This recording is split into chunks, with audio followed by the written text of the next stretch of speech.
Jennifer Davis here, and we're talking today about the impacts of jobs that keep you on your feet all day. Educators top that list, and sure, maybe they sit down from time to time, but data is showing that while the average American walks 3 to 4 thousand steps a day, teachers and educators are doing something like 12,000 steps a day. That can cause a lot of back pain or worsen it if you're already dealing with pain. And Chris is joining me today. You are someone who knows what that's like. You are a middle school principal in Maryland, and you're here to tell us your story. First of all, let's start with today. You're home from school. You've just finished a school day, right? Yes, I literally just got home probably about 15 minutes ago from school. Yes. So, how long were you on your feet today? So, I mean, it was funny listening to you talk about steps. I've got over 12,000 steps, and I've spent a majority of my day either, leading professional development meetings, or I was in the cafeteria, or just making my way from classrooms to classrooms. So I've been on my feet a majority of the day. Yeah, which is what is true for educators and lots of other people too. So let's jump into your story because the fact that you're able to do that now is awesome. Because for a while it was really hard to do your job. You said your back pain started like 10 years ago, right? Back in leg pain in 2014. How bad was it, and what kind of things did you do through the years to deal with it?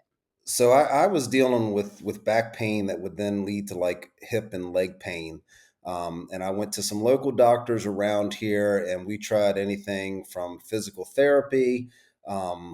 They tried an injection, and then come to find out, I don't think they put it in the right spot because they were reading an X-ray. And then I was ended up kind of just being finished with that practice. But I bounced around for years where I would feel okay, and then I'd have something like a flare up or just do something bending over or just getting laundry out or something, and that'd be in back pain, and I'd have to end up back in physical therapy. So I played that song and dance for probably a good 5 years, and then, or 4 years. And then in 2018, I had an episode where I was working out on a rowing machine and completely threw my back out. It was kind of crooked.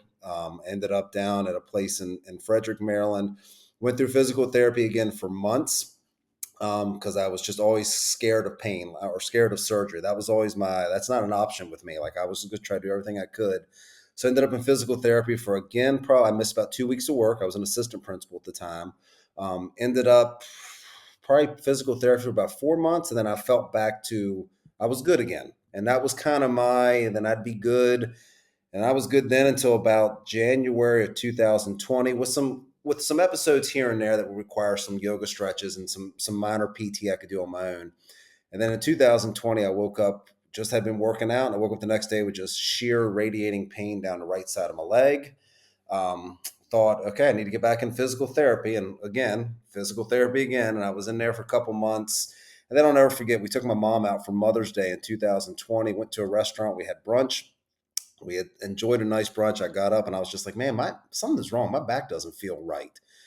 And within about 5 hours, the only comfort I could get was being face down on a yoga mat on the floor. That led me to and funny enough, I had just had an MRI because I'd been complaining. Look, I was getting tired of the cycle of I'd be okay, I'd be in pain, I'd be in physical therapy, I'd be okay, I'd be in, and I just kept repeating that cycle. Um, And talk about the impact that cycle had on your job, because you were telling me that you normally have this open door policy and you hated the impact of pain on your job because you were saying you would have to like shut the door of your office and what, lie down on the ground and stretch. You said it impacted your ability to do lunch duties, or if there was a fight and someone had to run to the fight, like could you get yes, there? Like talk about what it was doing to your job.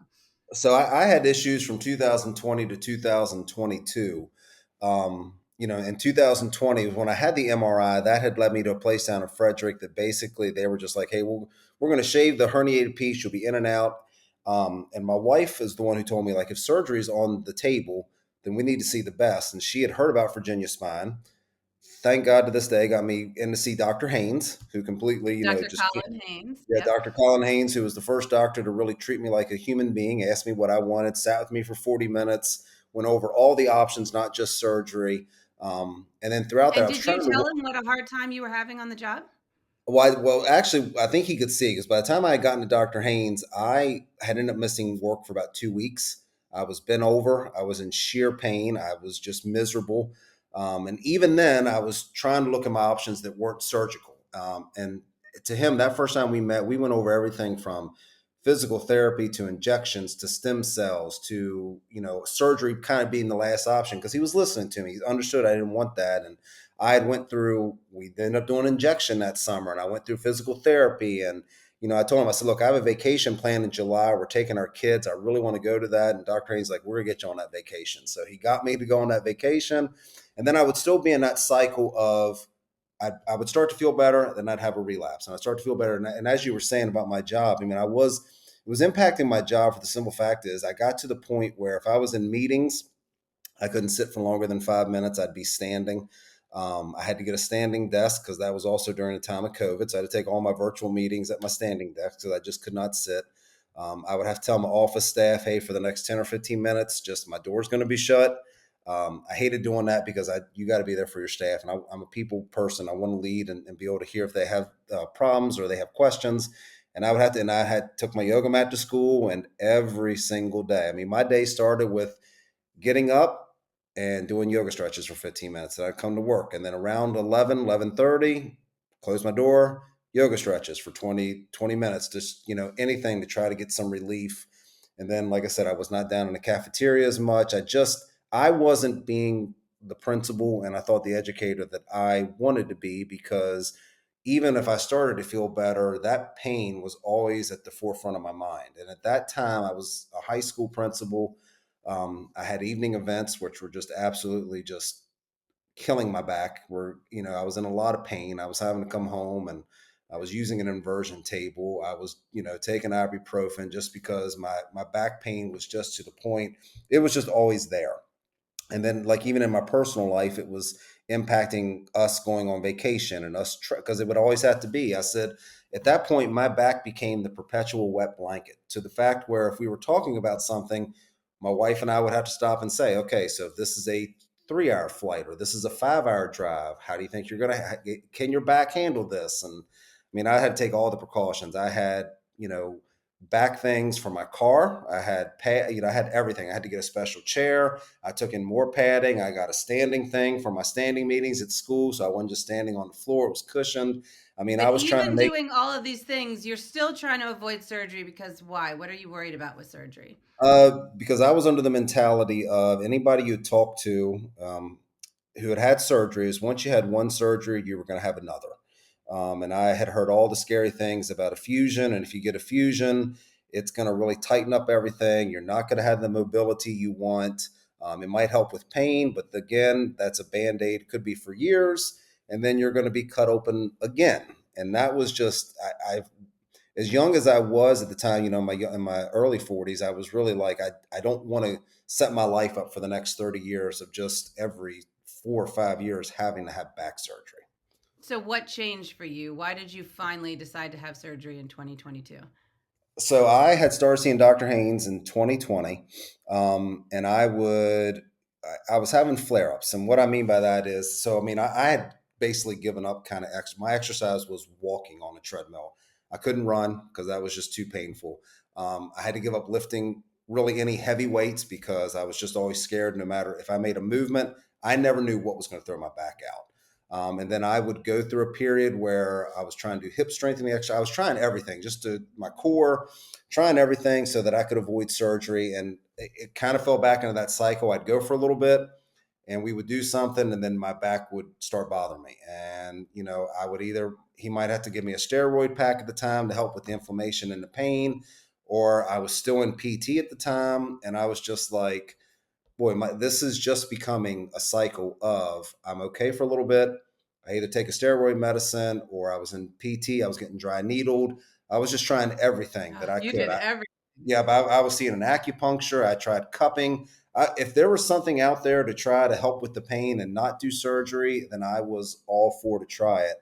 And I finally got to a point I was seeing Dr. Haynes about, as needed, but sometimes every 6 months. And he would always remind me, Chris, we're here to help and support you. If you want surgery, he would lay out the options for me. And when you verbally hear what, a hybrid surgery of what he was kind of adamant would be the best and give me my mobility of a fusion and a disc replacement, And to hear Dr. Haines kind of go over that and describe it, it's daunting at first. It really is to hear about, because in my mind, it's your spine. It's, Yep. something goes wrong. You just don't, there's so many unknowns. And it was August of 2022. I'll never forget it. I just come back from vacation. He wanted to check on me, see how I did. And I met with him and I told him, I said, Dr. Haynes, I said, I think I'm pretty good, but if I have one more flare up, I'm done. Like, I've just made up my mind. We've talked about this. I'm done. I'm going to schedule surgery. 3 weeks later, my wife and I went hiking Wow. in Virginia up at Shenandoah National Park. And it was just, and for me, it was just what most people probably consider a mild hike. I mean, it was maybe 2.5 miles, was not a lot of hills. And we came home and I got the next day and I could hardly move. And I was stuck on the couch all day. I took another steroid pack and I called Dr. Haynes. And at that point I said, I am ready to move forward with You were surgery. ready. And I knew the impact that was going to have, because I had asked to come down to middle school. I love middle school, and the high school evening events were just having so much taxing on my body. And I just got to a school and had been there, and I said, so I want to try to schedule this. I still got stuff that I want to do with my staff. I still want to be there because I just started here July 1. And at that point, we were able to get surgery scheduled for December 13th, 2022, to have a fusion of my L5S1 and a disc replacement for my L4, L5. So let's fast forward to the good part. After years of being afraid of surgery, how was it? It was great. I remember waking up for surgery. His team was great. I was in the hospital, down in Reston, Virginia. Dr. Haynes came and checked on me first thing the next morning. Was telling me all about the surgery, how he was able to remove two huge herniated pieces. He was able to give me a fusion, able to give me disc replacement. How this was going to help my mobility. I mean, he was upfront with me. It's going to help your mobility, Chris. This should be a 40 or 50-year fix. Just went over everything with me. Was in the hospital overnight. I came home the next day, and I tell everybody, Dr. Haynes told me, hey, the first couple of days will be the roughest because the nerve pain and everything, the nerve blockers are going to wear off. And he had told me, he goes, Chris, you've had no space in your lower back. He goes, your nerves are going to come alive over the next week, and you're going to have some flashes, but then after that, like, things will start to get better. And I always say the And first that 5 days, first week hurt. well, you're walking again, you're slow, you've had surgery. And the only episodes I would have, I mean, and it would hurt, was when I would get like a nerve and it would just kind of stop me in my tracks, because it would just kind of shoot up my back, down my leg. And then it was pretty quick. It might last 2 or 3 seconds. And then I was just slow walking. But I tell everybody, I said, I had surgery on December 13th, and between, like, even by Christmas, that pain had kind of gone away. And I said, once that nerve pain went away and my body was used to, now you have space in your lower back and your nerves can properly function. I haven't had 1 ounce of back pain since December. I don't know. You can even ballpark it. December 26th, December 27th of 2022. I had my follow up with him on December 30th of 2022, because I had been home for 17 days at that time. And he told me how great, I mean, I just looked good, how great I was doing. And this time I was off work for about 8 weeks. I went back early February. With a little bit of restrictions. I mean, my restrictions were over the recovery, where you can't lift anything over 10 pounds and there's no bending. And literally, I mean, I can tell anybody who's thinking about this surgery, that 3 month part, when I went back and followed up with Dr. Haynes, 3 month part, I started slow jogging then. I've been on the treadmill since that time. Even at the 6 month mark, my son was getting married. So it was important to me that I was good for his wedding in June of 2023. And I have not had any pain since then. In July of 2023, my wife and family and our son and his wife, we went out to Utah and we hiked in Zion and Bryce National Park. I had no pain. We went to Lake Tahoe and we hiked. I had no pain. And then this past year, my wife and I, we always try to do like maybe a vacation that's active. And we went up to Maine and went to Acadia State Park, and I hiked Acadia State Park, and it, had one of their hikes that kind of goes straight up on the rock and everything. And I've had no pain. I am back to working out 5 days a week. I'm actually running on a treadmill. I'm lifting weights. And I've got people who, whether if they're new to school or even people who knew me prior to back surgery, are just amazed at what I'm able to do. And like I get around better now than I did, 2019, 2020 when I had all these flare ups. It's amazing that how used I got to being in pain, and now like sometimes you just pinch yourself because I just don't have back pain, and it's just amazing to be sitting here today talking to you. If this would have been a couple years ago, I literally would have had to have gotten up from this chair and I'd be standing having this because I couldn't sit to take this. And what about the job? So I feel like, and I told my staff when I was getting back surgery, my words to them at this time was I was not being the principal that they deserved, because no matter how much, and I was giving a lot of time to school and really just trying to get things the way that I wanted it to, in the back of your mind, you're always dealing kind of a what if. Well, what if I go do this and there's a back pain? What if there's this issue?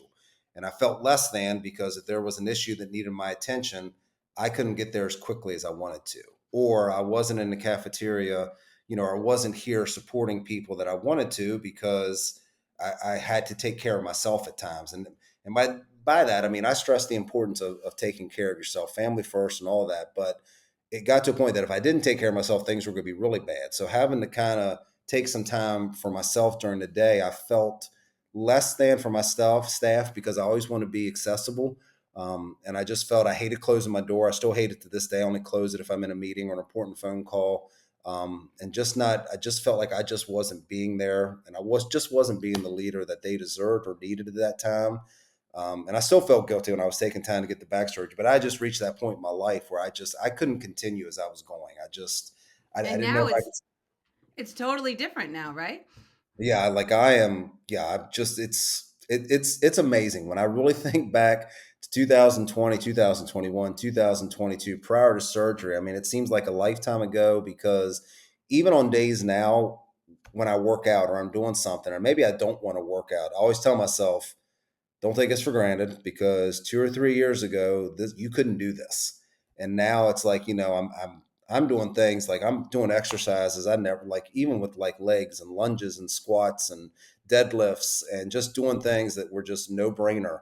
And And now your being able, 12,000 steps a day at school. oh yeah, 12,000, and I said now being able to just do things without worrying what that's going to do to my back, being able to schedule aspects of my life and not have to worry about, oh man, is my back going to flare up? Am I going to have an issue? What happens if I'm out here and my back, I just don't have that anymore. And it's very relieving, very just, it's still to this day. I just want to pinch myself. And I was telling you, I said, if I had known I was so resistant to surgery, because like, as I stated earlier, when you hear back surgery, I just kept thinking I'm going to have back surgery the rest of my life because once you have one, you're going to have three, four, five.